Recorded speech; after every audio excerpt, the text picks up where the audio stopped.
YouTube రామరాజ్యం channel ప్రేక్షకులకు నమస్కారం. ఈరోజు ప్రధాన అంశం వర్ర వంతు అయిపోయింది. ఆ తర్వాత పిఏ రాఘవరెడ్డి వంతు అంట. పులివెందుల్లో కేసుల మయం, అరెస్టులో హల్చల్ జరగబోతుందా అనే అంశంపై విశ్లేషణ. ఈ విశ్లేషణ మీరు చూసే ముందుగా మీరు నా ఛానల్ లైక్ చేయండి, షేర్ చేయండి, ఆ తర్వాత సబ్స్క్రైబ్ చేయండి. మీరు నా ఛానల్ లైక్ చేసి షేర్ చేసి సబ్స్క్రైబ్ చేయడంతో పాటు ఇదే వీడియో నలుగురికి పంపిస్తే 10 నుంచి 20 మందికి చూసేందుకు మీరే అవకాశం కల్పించినట్లు ఉంటుంది. ఇక అసలు విషయానికి వద్దాం. ప్రస్తుతం పులివెందుల్లో కేసుల మయం, అది కూడా వైఎస్ కుటుంబీకులు, ఆ తర్వాత ఎంపీ అవినాష్ రెడ్డి పిఏలు, వారి అనుచరులు అంతా హల్చల్ కేసుల మయం.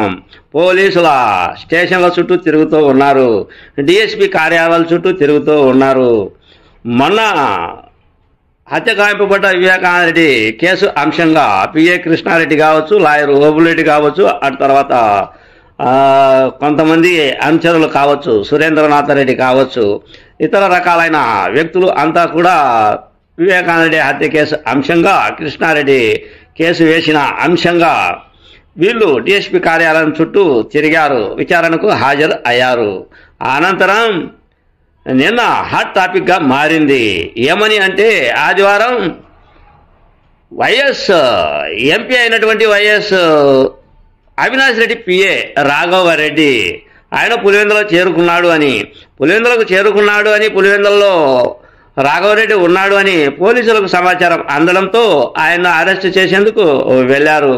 కానీ హైకోర్టు ఆయన ఈ నెల 12వ తేదీ వరకు అరెస్ట్ చేయకూడదు అనే ఆదేశాలు ఉన్నట్లు, అందులో భాగంగానే ఆదివారం రాఘవరెడ్డి పులివెందులకు వచ్చినట్లు, పోలీసులు కూడా పులివెందులకు ఆయన ఇంటికి వెళ్ళి అరెస్ట్ చేసే కార్యక్రమం ఉండగా నోటీసులు ఇవ్వందే నేను రాను అని చెప్పడంతో మళ్ళీ తదుపరి పోలీసులు నోటీసులు ఇవ్వడంతో సోమవారం విచారణకు హాజరు కావాలి అని పోలీసులు చెప్పారు అని ఇది పులివెందుల్లో హల్చల్ వార్తా కథనాలుగా వస్తూ ఉన్నాయి.